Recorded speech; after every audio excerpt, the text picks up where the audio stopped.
Hi, my name is Benedict for Higher Hertz. Last video I did was on how to make your tracks come out loud without actually clipping, as in not going over into the red and going splat, splat, splat when people play them on their Kenwood in their car with their sub. This is vital stuff. I see too many people pushing and struggling with that and getting it wrong. Remind you that one of the big important things that we talked about there was that you can't get a loud mix and master if you don't get all your stages right. If your music isn't written with a loud mindset, it won't go there. If the sounds aren't made with a loud mindset, it won't go there.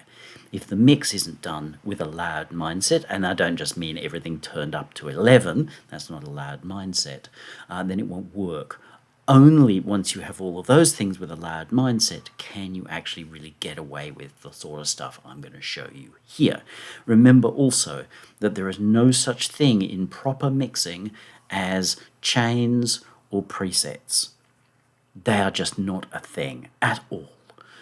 So if you've got this idea, it's like, oh, well, I'll just slavishly follow what you're about to do here, Benedict, and I'll be golden, it won't really work. Occasionally you might get lucky that it doesn't fail, but chances are it won't really work. Therefore, like I said last time, the very best solution is if you don't know how to do this, hire someone who does. If you, for whatever reason, aren't going to hire someone that does, and you can justify that that's really wise, bearing in mind if I want to launch a heavy metal band and I wanted the coolest tapper ever, then I should be on the phone to Eddie Van Halen. If Eddie's not available, then I need to be on the phone to the next cool tapper, Mr. Malmsteen. And we work our way until we find someone that we can afford or who's willing to work with us. Just wandering down the boozer and bringing in the first guy with greasy hair we find because he must be a wonderful guitarist is not a great strategy. All right. We are going to work through something here. It's going to sound a lot like this. It is built purely for purpose out of low-hanging fruit Rex loops. The first thing we're going to cover off is reverb. This sounds way better with reverb in.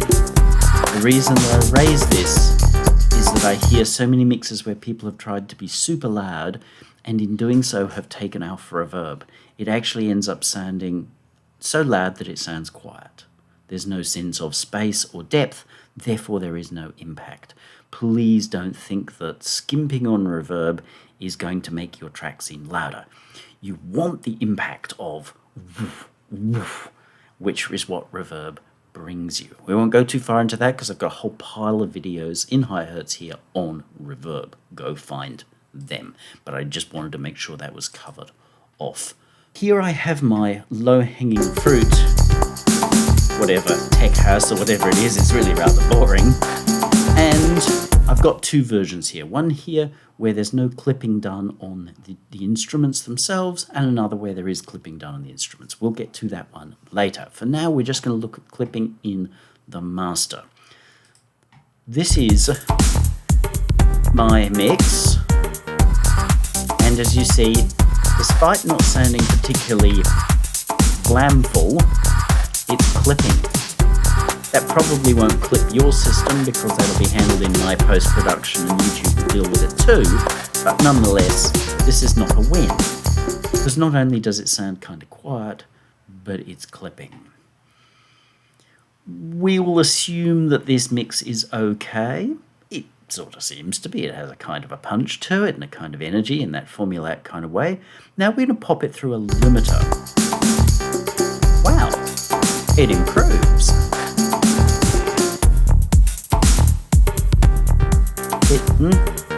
Now this does have 3 dB on it, so let's pull that off. Now what's interesting here is that when we go 1 for 1 with the limiter, it sounds not as good. Oh, now a lot of people will just go, oh, well, to get your mix loud, you push it into a limiter.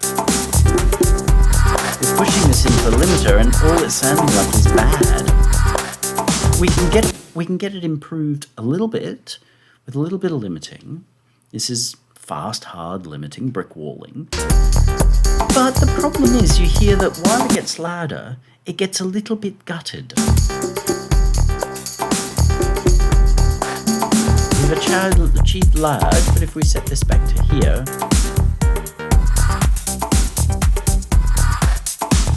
at a 1-for-1 we solve our clipping problem. Yep, great. But we've actually made it sound not quite as good. This is an important thing to understand about limiting. Limiting has its purposes, but brick wall limiting is probably not what you're looking for if you are after oversized loud.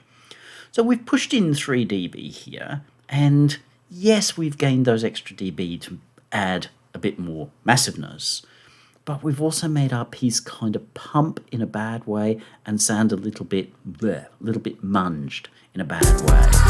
Enter clipping.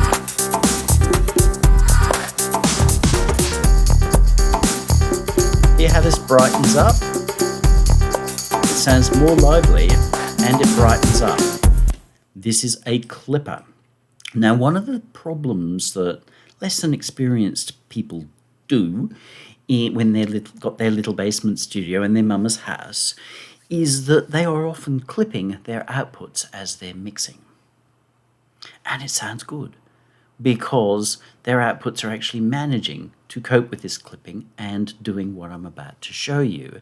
And of course, when they send it to their mates Ken Wood, sub in his Lancer, it just sounds atrocious because a Kenwood it's cheap and nasty and doesn't know how to handle clipping, although some incredibly high fidelity digital analog converters don't handle clipping either because they assume that you listen to music that was actually done by proper mix engineers and there won't be clipping there in the first place, so why allow for it?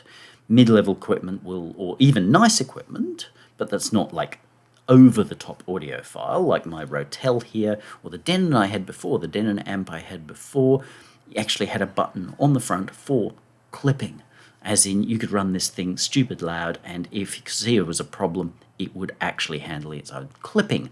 Clipping is literally what we hear here, where the signal gets too loud, gets hacked off. There's not much to say about it. You push a sine wave into a clipper, the tops of that sine wave, which were nice and round before, now become flat, like the picture here. They get hacked off. It's quite literally hacked off. So if we take our threshold and pull it down here, hacked off. You can see here it's saying that it's eaten 19 dB. It's as in 19 dB have been hacked off. Not the wisest approach. As you see here, it sounds really, really terrible, but a little bit of clipping would sound good, as this, with a little bit of clipping, actually sounds better than the equivalent with a limiter, because the clipping creates brightness. So if we go over to our clipped version, we hear how it brightens up, gets a little bit more, presence. Remember, loudness is presence. Therefore, a clipper is very much our friend in getting more loudness. We've pushed an extra 3 dB here over this, and we've got that nice clippy sound. It's brighter, potentially a little too bright, but that's comes down to taste. I know a lot of this sort of disco-y stuff does tend to be very very bright, or at least it was when I was in clubs. Which this, remember, is kind of sapping it. Brighter, not so bright. So clipping allows us to push more level to a certain point and actually sound brighter as well. Brilliant. So we're able to push another 3 dB here and have, well, a rather over loud mix here. We're peaking at what? About 6 dB VU, so that's about 6 dB too loud. So it's twice as loud as it should be, or 4 times as loud as it should be. 0 VU being this is what is comfortable. But such is the fashion. So our clipper, we can push more and more in, and it'll simply hack off whatever we push in. And we can keep doing that until we get to the point where we go, no, sorry, that sounds terrible now. Up to that point, it's a win. The ceiling is just another way of saying, here's the point, the threshold at which I will not let things pass. If we're looking to make things louder, then we commonly want to take input and simply push it into that. As you see, our top peak isn't going any higher, but our VU, or our RMS, is getting stupid high. And that's, well, it might sound better in speakers, but it doesn't sound any good here, whereas 3 dB sounds pretty good. The other option being that we can lower our ceiling. Let's just set that to default. We lower our ceiling. We see that our overall levels have dropped, so we've still got that clipped sound. That's louder,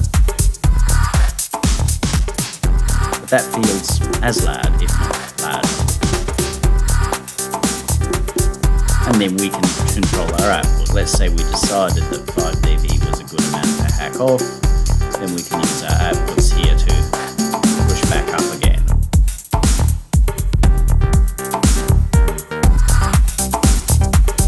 And so long as it doesn't clip, we're okay.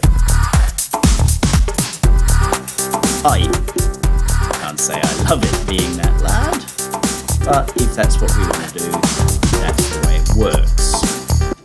Now this is actually a freebie. It's called Peak Eater, kind of a horrid name. I picked it up on GitHub. It does have some issues. Some of them may have been fixed. I haven't looked for the latest version. There are a couple of kooky little things that it does, but nothing that's a game changer. It works really well. It's visual. It covers everything that you're going to need to do this. There is oversampling, but I'm not really going to get into oversampling here because it's a whole other story. There is a video on bit and sample rates. I'll talk about it a bit there. But the reason I'm not going to get into here is because it gets complex. Once we look at oversampling, see how we've suddenly got peaks running through again. So for the moment, we're just going to look at plain hard clipping. There is soft clipping as well, but soft clipping can, if it's done a certain way, let things through. This is done in such a way that it will let things through. So you've got to manage your own output if you're going to oversample. I am not fussed on oversampling. I'm not opposed to it, but people get in and show you all about how but I really don't care. If it sounds good, it sounds good. Remember the Access virus, which was the must-have synth in trance for so long? It aliased horrendously, and that's why it sounded so good. It was a powerful instrument. It was a good instrument. So that's our basics. That's how we can take a mix that's fundamentally loud and push it that little bit further from, well, we've got 12 dB here. So if I hack off my 12 dB there, this is where my mix was before there's anything happening. This is how I made the mix. That's how it should sound. If it sounds fundamentally loud here, and I would have my volume knob up, so my speakers are running a little bit louder, that will sound, as far as I'm concerned, loud. And then we just push into our system.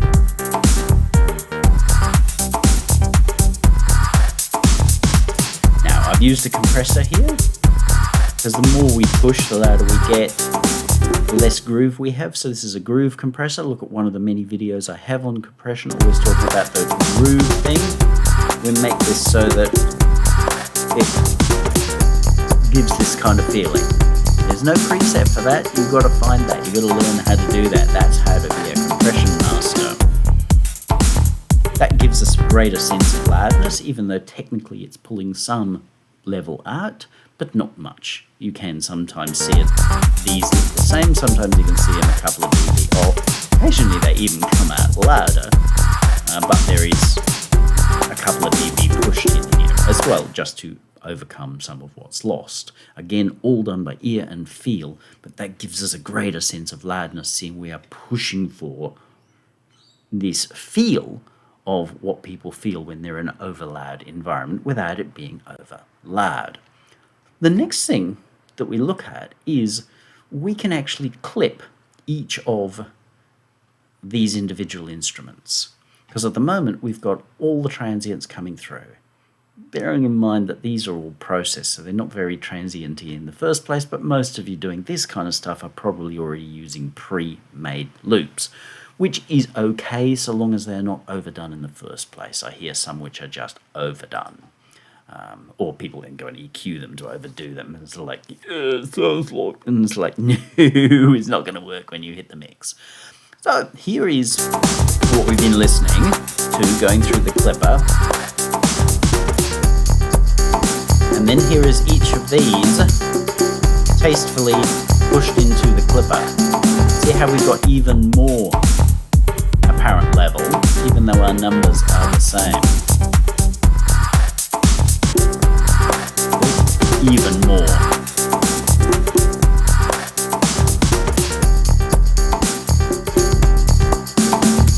As I said, part of getting a loud outcome is having a loud mix in the first place. So by using these clippers on each track, we can actually push every single one of these louder.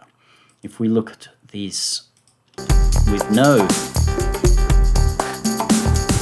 limiting or anything, it does get louder. Still a bit clippy.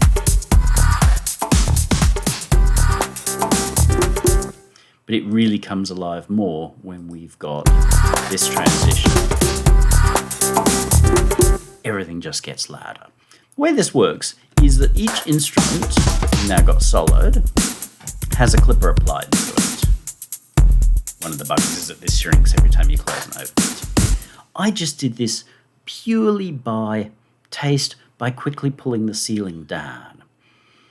I pushed the input level up a tiny bit in some cases, but not every, and then pulled the ceiling down until I felt like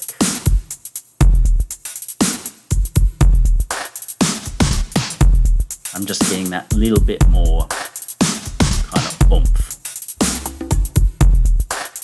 This is where you can be a lot more flexible with oversampling, because you see the oversampling is now starting to deal with a broader section rather than just hacking at the top. It's starting to do some damage down below, especially if using a soft clip mode. So we can look at soft clip modes, meaning that it actually starts its clipping before the ceiling or threshold. And that can give you a softer outcome. It can give you a little bit more clip, but you can just kind of get away with things a little bit better. It's up to you to have a feel for what is better. If we flip through the modes that we've got here, hard, but it does sound hard, it sounds a bit brutal. Now while that seems cool at this point to go, oh, I'll go with the most brutal sound that I can get, remember it's got to be limited later.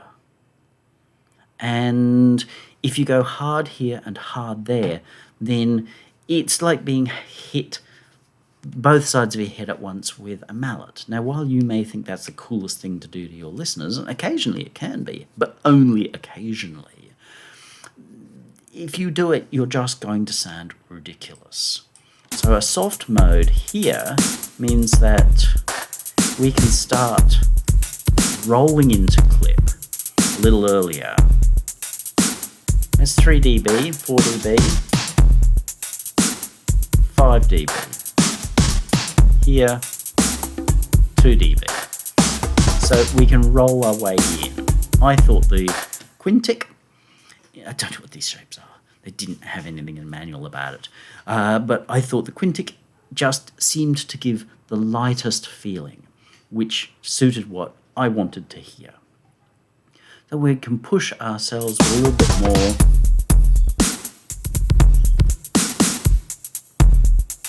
And they just get that feeling of being more big. These guys, which has the bass built in, I've pushed 3 dB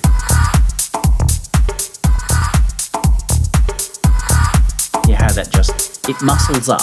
It's not about making it louder, but it's about muscling it up, making it seem more built. Again, used this first soft mode. I'm worried about oversampling because, again, I'm just not really a big... And that little bit of clipping adds a bit of grit to the front, as well as I say, just bulking up everything in the middle. Conga line. He's not there all the time.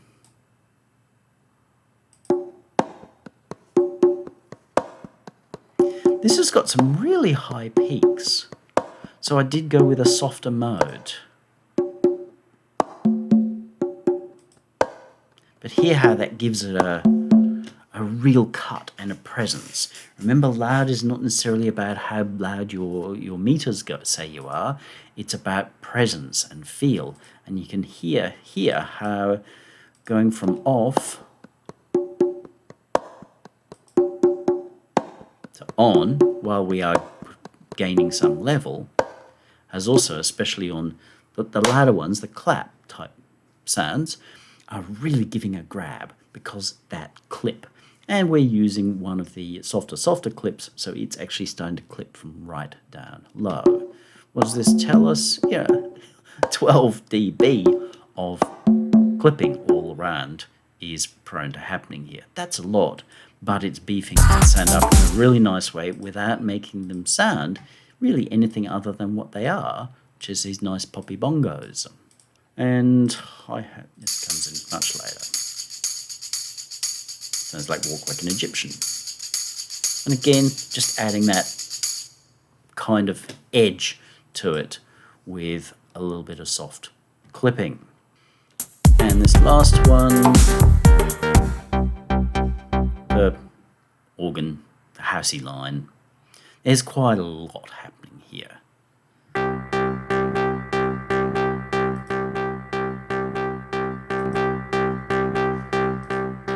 But it puts a lot more cut into that sound. It increases the buzz that's in there, which is going to help it push through the mix because everything is just too loud.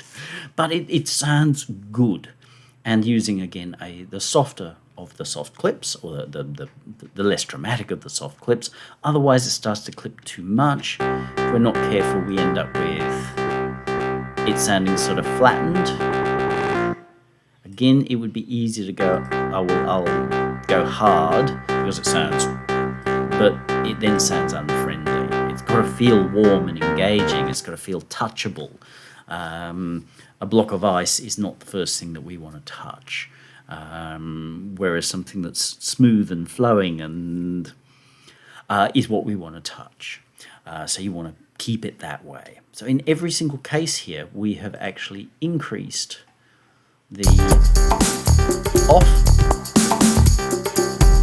on. Be very, very careful when you're working at the track or bus level.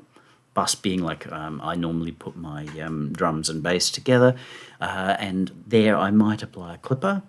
If I were doing this kind of thing, then just be very, very careful that you are not introducing distortion. Because if you introduce a little too much distortion here, it's going to be exaggerated when you hit your masters.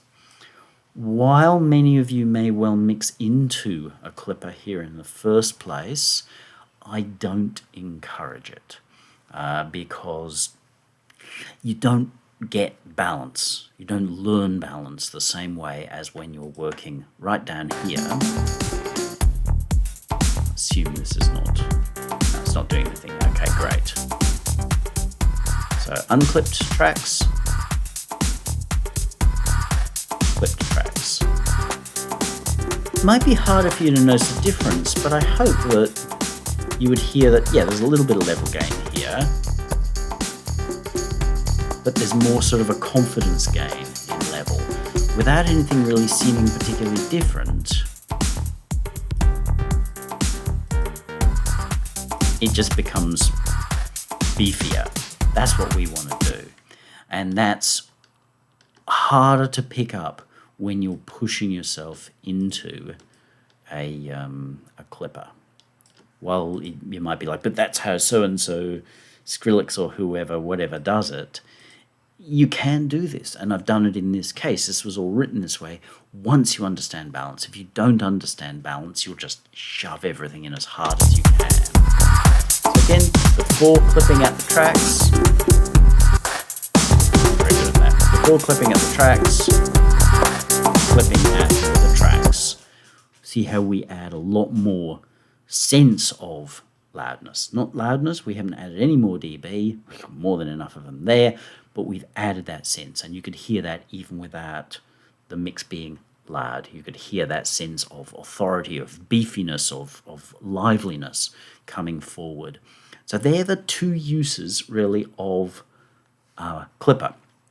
The limiter, as you heard, a limiter is just an extreme compressor, so it pushes things down. And seeing it's pushing down, often pushing down quite hard, it's just squishing the little subtle frequencies, which are our highs and our excitement.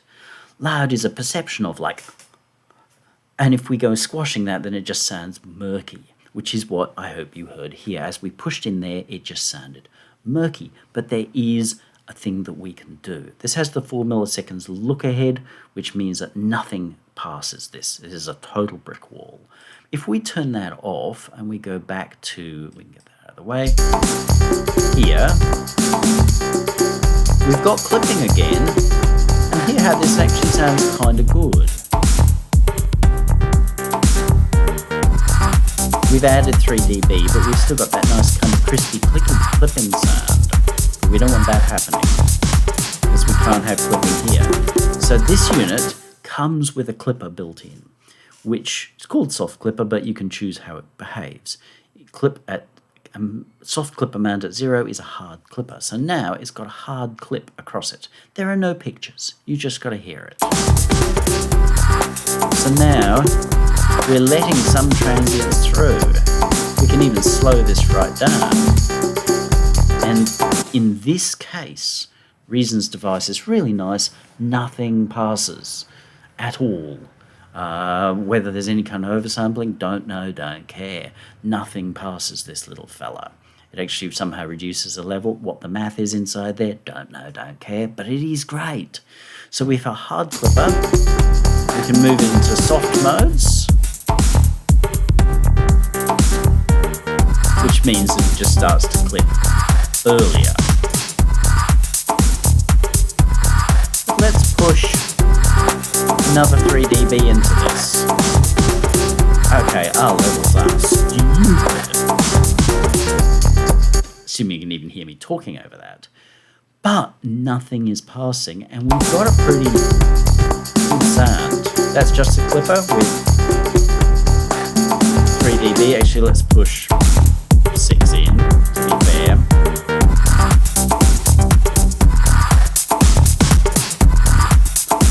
Can't say I like that, but same numbers.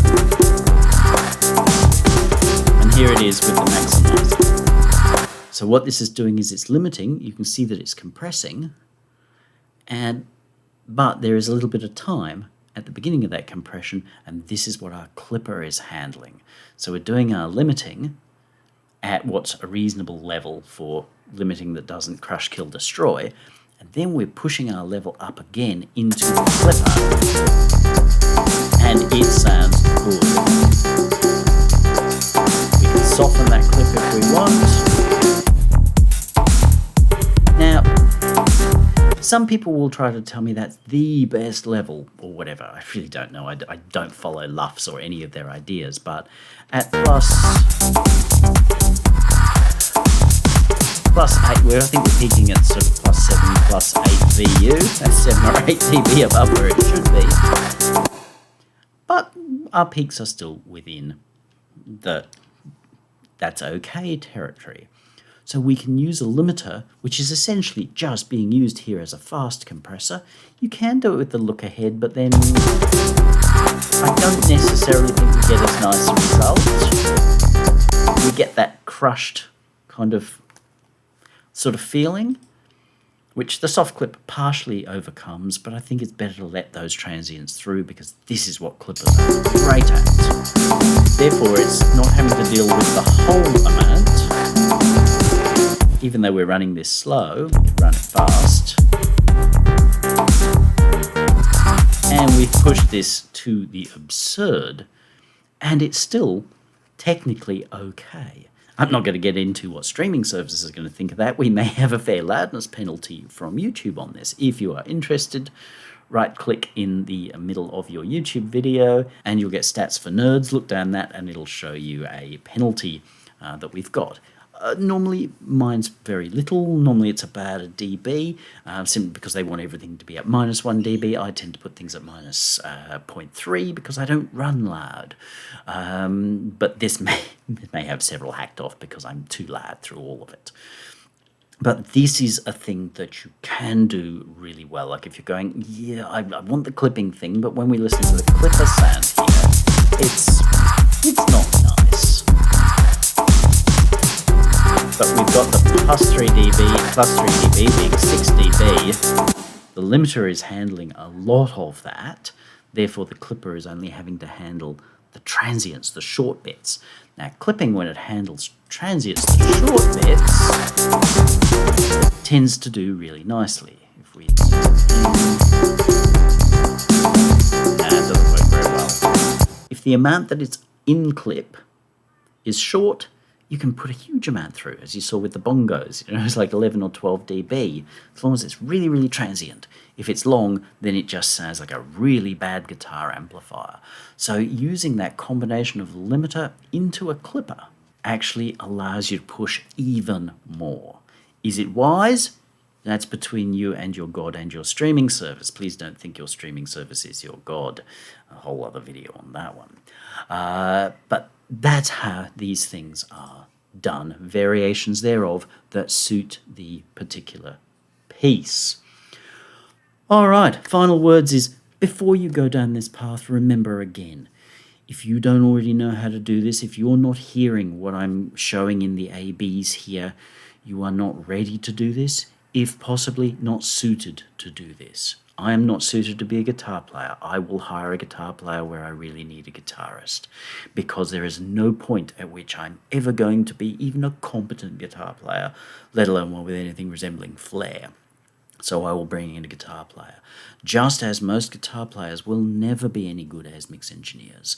They might get by enough to do their guide mix, and that's all that's necessary from them. They should then hand that over to somebody who is built, who was born to be a mix engineer, because that way each is working to their strengths greater than the sum of the parts. If for whatever reason you try to justify to yourself that this is not going to happen, and please think very, very carefully on this, it's probably fear being the real answer that you're giving, then you're going to do it yourself, then you must train yourself. And this is not by using presets, chains or anything like that, because they will do more damage than good. And if you're not hearing the ABs here, then you're not hearing it when you're doing it yourself, and you will just make it sound bad.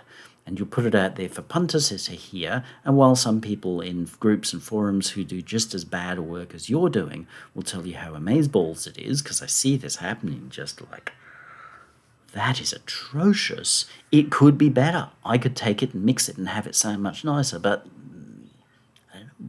Some people think that bad is good, and sometimes bad is bad. That comes from a Dave Edmunds song. You know, cool as a rule, but sometimes bad is bad. And those situations are bad, it's just bad. Drums are too loud, they're splattered, they're just ugh. So don't allow yourself to fall into that path. You've got to be able to hear it, take your time. A combination of making sure you've got a loud composition. If you don't have a loud composition, you go back and start again, or acknowledge that you have written a not loud song, and that is okay, and that is good. You know, Kiss's first #1 hit was a not loud song. Beth, go listen to it. Really try to listen to the song. The video is very hard for me to listen to the song because the video is so hilarious to watch in a kooky sort of a way. But if you listen to the song, it's beautiful. And this is from a band who had never done anything that wasn't meant to be, hey, it's Friday night. Acknowledge what you've got. If it's not meant to be loud, don't make it loud. So loud composition, then you need a loud mix. Your mix must be loud. And that doesn't mean just turning your speakers up to Boeing level so you can go, yeah, man, it's loud, we like it, and be one of those idiots that does this on whilst they're mixing, because that's not mixing, that's just, well, putting your hands down your pants. I am being very blunt because there's no point being otherwise. In this role, it is to try to stop people from making these mistakes, because I hate hearing them be made. It ruins potential for poor reasons. As you see here, I'm running when I made my mix, it was at 0 dB. And then I was making sure that this was feeling loud. Remember again, if we... No clipping at the tracks. Clipping at the tracks. Ooh, that sounds good. Now, if we can get their level back up, which we do here, then... So that's... I think that's still a little too loud. Let's split the difference here. 1.5 and 1.5. Without spending any time, definitely in the cans, I think that's probably okay. So you then got to make your loud mix, as in, does it sound loud even without it being loud and without the meters saying that it's loud? Then you can push it up into a process like this. Look at your limiter, see what you get from it that's good. The moment it stops being good, stop it. Look at clipping, see what you can get that's good. And a combination of the two is probably what you're looking for if you are chasing really high VU or LUF levels. VUs, LUFs are similar. They're the same mindset. Go watch the video on levels where we discuss all of these things. I'm just not really very interested in LUFs because VU works so well. And same. New name for a potato. Do the work, take your time. If you're at all unsure, but you're still going to do it yourself and you're not prepared to even pay somebody to give you an opinion, which I do, then better to err on the side of caution than it is to go overly loud. Because if your track feels loud, like it feels, ooh, you don't remember Lionel Richie's "Hello, is it me you're looking for?" It's not a loud track. It's not meant to be loud, but it's emotionally so powerful. It went to the top of the charts and it stayed there, and, well, I'm singing it now. It's wonderful work. That is emotionally loud. Not physically loud, but emotionally loud. So you're better to err on the side of caution so long as you have composed and mixed fairly well. Predominantly composed well. If you've got good emotional impact, which is not by just F this, F that, my nigger ho, blah, blah, blah, that's not emotional impact. That's just a weenie pretending that he's not a weenie. There are far better ways to get real powerful impact. Tell a story. What can I think of? In the rap thing, well, obviously Public Enemy. Most of their stuff tells a powerful story. But I know that people don't want to. Well, even Vanilla Ice, Ice Ice Baby, that tells a great story. It's absurd, and it's a novelty track, but it works. And we know it works because it went #1 just about everywhere. And people remember it now. Anyone who doesn't remember it now needs to go over and look at Vanilla Ice, Ice Ice Baby. It works. It tells a compelling story. Get that bit right, and before you go running at stupid levels and thinking that it sounds good because you've not trained your ears, then back it off to the point where it sounds better. If you're not sure, then back it off a few dB anyway. Chances are it sounds better. If you have any questions, pop them on down below. This is not going to be a tell you how to make your mix work offer. I often do with other, but I'm not going to in this one. So if you're thinking of saying, how do I make my... No, you can hire me. If I don't think that I'm the guy for the job, I will say no. Because there's somebody else who's better for the job, or I will explain why I don't think this is a good plan for you, or more importantly, for your song. Because if you killed your song, then you get no kudos. Lionel Richie gets kudos for "Hello, is it me you're looking for?" because it's an awesome song and it's been well done by, I don't remember who produced and mixed that record, but they did absolutely awesome work. Aces, because we still know and love that material now because it's well written and well put together. That's it. higherhertz.com also exists, different stream of information there. There's also a lot of reviews. There's reviews that I do on some gear here, and I will have popped some video things up there for you to have a look at. If you're going down this path, please take the time to train yourself. A mix engineer worth anything invariably has 5, 10, 15, 20 years behind them before they actually get good at what they do.